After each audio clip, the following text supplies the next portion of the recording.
Hi guys, I'm back again. I promised that I'll come back with video about graduate school and the reason why about applying to graduate schools in the US and getting funding. And the reason why I'm making these videos is because the job markets, for our graduates back in our countries, for example, Kenya, where I'm from, is almost non-existent. You can graduate and then you can get a job and you're tamaking for like 5 years. Instead of that, you can actually seek a funding and then come to the United States, do your master's and maybe PhD, and then for free.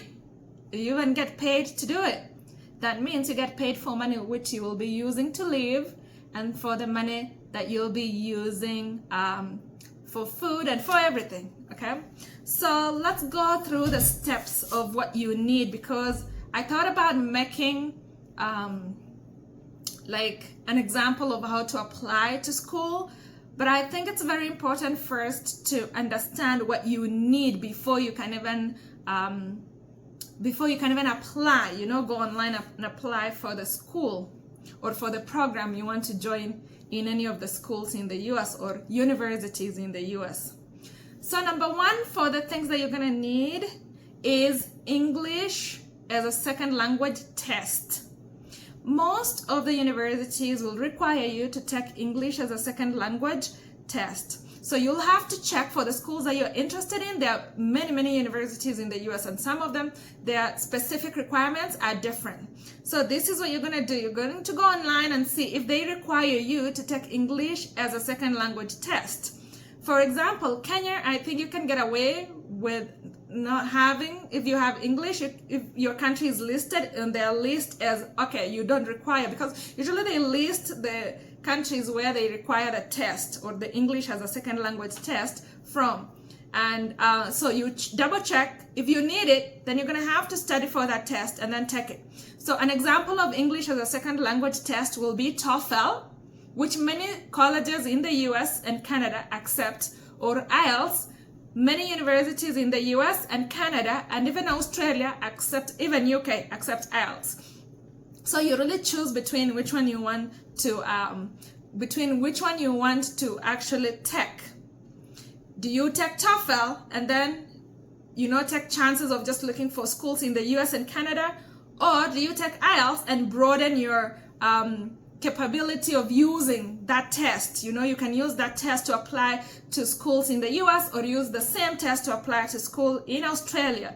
So to me, I think IELTS is the winner. I know most colleges in the US do accept IELTS. In Kenya, for example, it's different prices. For example, in Kenya, it's $230 to register and take TOEFL. And I think there are testing centers. They have one in Nairobi. I'm not sure if they have one in Eldoret yet, but I know they have testing centers in like the major big cities.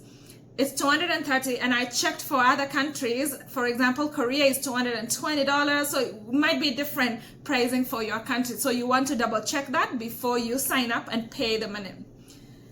For IELTS in Kenya, it's 31,900 Kenyan shillings, which I actually converted that into US dollars. And what I found is that it's $215, so it's a little bit cheaper than TOEFL, and you can use that broadly, as I already mentioned, in different countries. So I think that's a good thing, is to take IELTS if the school requires it.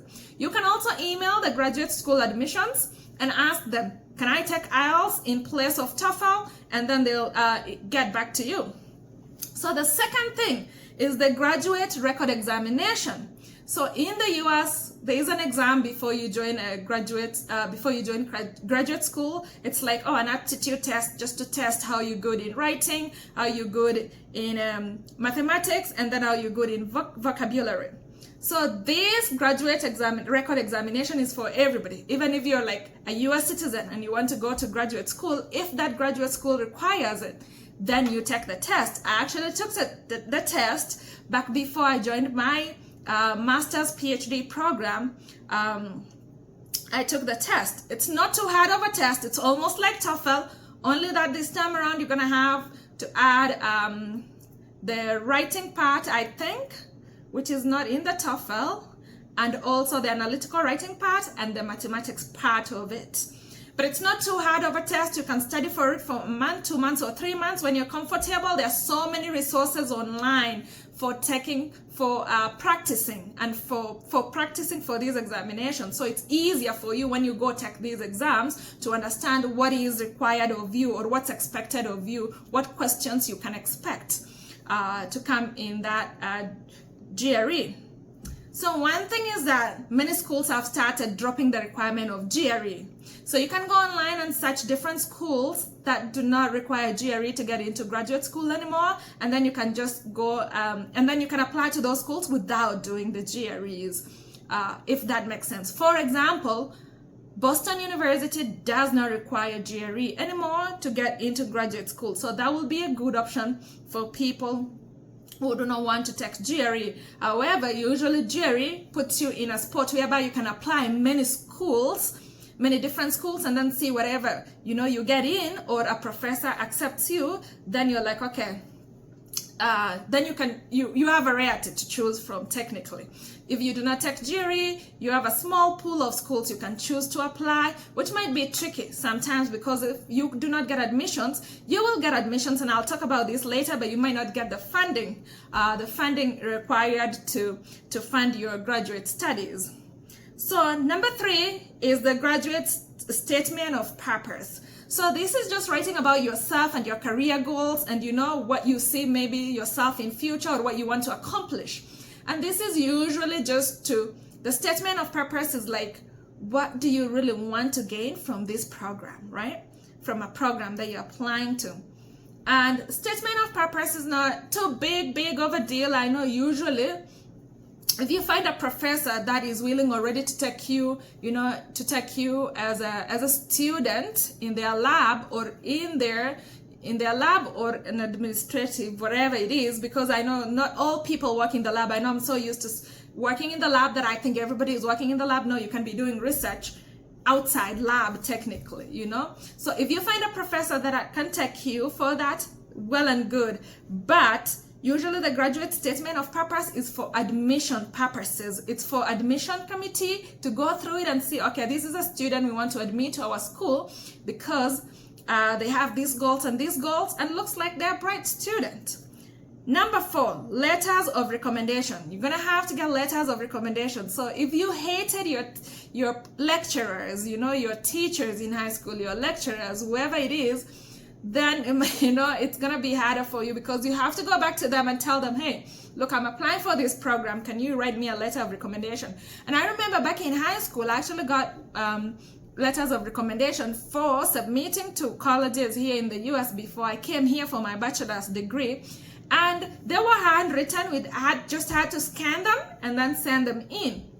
Letters of recommendation. Sometimes the school can give you an email of where you can someone who's writing a recommendation for you can send it directly, such that you don't really see what they wrote. So sometimes some write something negative about you, so the schools recommend, and then you might not want to submit that one because they said something negative about you. So what the school says is, okay, the person writing the recommendation letter to send it directly to the admissions, if that makes sense.